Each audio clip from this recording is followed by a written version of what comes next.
आगे बात करते हैं प्यूरिफिकेशन प्रोसेस को लेकर। तो देखो आरओ जो है ना वो प्यूरिफिकेशन प्रोसेस है, बहुत ही कॉमन प्रोसेस है। आप सभी ने देखा होगा कि है ना कि हर घर के अंदर आज के टाइम पे आरओ आपको मिलेगा। किसी आसपास में किसी अम्मी ने लगा दिया तो सबको मिल रहा, सबको लगता है कि आरओ तो होना ही चाहिए। आरओ होना चाहिए नहीं होना चाहिए डिपेंड करता है कि आपके घर पे पानी क्वालिटी कैसे आ रही है। मेरे घर पे आरओ नहीं है, क्यों? क्योंकि मैंने टीडीएस लेवल चेक कर लिया था, टीडीएस लेवल जो है वो मैनेजेबल था, तो आरओ की जरूरत ही नहीं है। समझ गए? तो मेरे घर पे पिछले 10 साल से आरओ लगा हुआ ही नहीं है। ओके, लोगों ने इसको आरओ को कंपलसरी टाइप बना दिया क्योंकि मार्केटिंग बहुत हुई है इसकी। सबको लगता है कि पानी जो है वो बहुत ही प्योर आएगा और पता नहीं बॉडी बॉडी बन जाएगी, प्रोटीन भी आ जाएगा उसमें। मजाक कर रहा हूँ। तो डेफिनेटली आरओ यूजफुल होता है, रिवर्स ऑस्मोसिस प्रोसेस, लेकिन उसमें कुछ नुकसान भी होते हैं। उसमें कुछ एक मिनरल्स जो है वो निकल जाते हैं आपके, तो आपको मिनरल्स नहीं मिल पाते, जैसे कि कैल्शियम और मैग्नीशियम। तो ये बहुत बड़ी प्रॉब्लम है जो कि अभी रिसर्च के अंदर भी बताई गई है, और ये तो मैंने बहुत साल पहले डिकोड कर ली थी, लेकिन अभी रिसर्च के अंदर आई है।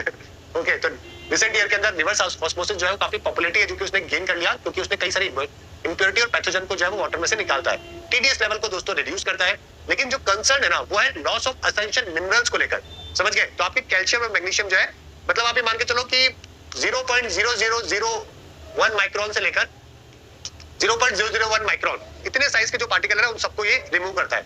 समझ गए? तो आरओ एक वाटर प्यूरिफिकेशन प्रोसेस है जो कि रिमूव करता है कंटामिनेट, जो भी कंटामिनेट्स होते हैं वाटर के अंदर प्यूरिफिकेशन करने को लेकर। एक सेमी परमेबल मेम्ब्रेन होती है, उसमें से गुजरते हैं और इस साइज के जो पार्टिकल है ना, ठीक है, उन सबको रखता है और बाकी सबको रिमूव कर देता है।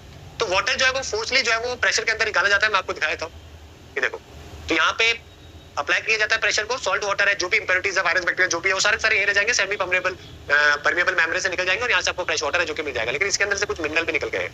अब ये टेंशन की बात है क्योंकि पानी जो है वो आपका बिल्कुल खराब हो चुका है। कई बार तो ऐसा होता है कि टीडीएस लेवल जो है ना वो आपका इतना कम कर देता है कि पानी जो है वो डेड वाटर बन जाता है। डेड वाटर मतलब इतना ज्यादा कम हो जाता है टीडीएस लेवल कि मिनरल भी चल जाते हैं, तो वो पानी आपके पीने के काम का भी नहीं है, उसको तो बस आप बैटरी में काम में ले सकते हो। इसके अलावा पानी काम का नहीं, इतना कम है जो कि टीडीएस लेवल ये आरओ कर देता है। तो पहले ही आपको पता होना चाहिए कि आरओ आप ले रहे हो तो आपका पानी जो घर का आ रहा है उसका टीडीएस लेवल क्या है।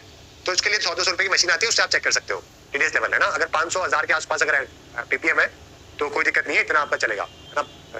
और ठीक है, और आज के टाइम पे जो डिमांड बढ़ रही है उसका कारण ये कि बहुत जगह पे पानी की क्वालिटी बहुत ही पुअर है ना। लोगों को ऐसा लगता है कि हेल्थ के बेनिफिट बहुत ज्यादा होते हैं इससे, कन्वीनियंस है, सस्ते में मिल जाता है और अर्बनाइजेशन बढ़ता जा रहा है, ये सारे कारण है। मेजर प्रॉब्लम है लॉस ऑफ एसेंशियल मिनरल्स।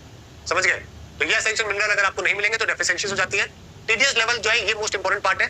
तो अगर आपका टीडीएस लेवल बहुत ही कम हो जाए, 4000 लोकेशन पे पता किया गया, तो इतना कम कर दिया टीडीएस लेवल आरओ ने, 25 से 30 mg पर लीटर कर दिया। अब इतना कम में तो फिर आपका पानी जो है वो डेड वाटर बन चुका है, जबकि लिमिट जो है वो 500 के आसपास की। B12 डेफिशिएंसी, बैक पेन होना, हड्डियों में पेन होना, ये सारे जो कारण है ना वो यही कारण है। रिकमेंडेशन जो है वो हमारे इंडियन स्टैंडर्ड के हिसाब से 500 मिलीग्राम पर लीटर है, 500 पीपीएम जिसको हम लोग कहते हैं। यूरोप के अंदर भी 510 ही है, और इनफैक्ट परमिसिबल लिमिट तो जो है वो 2000 mg पर लीटर तक भी देखने को मिलती है ना। सब जगह पे 500-600 आपको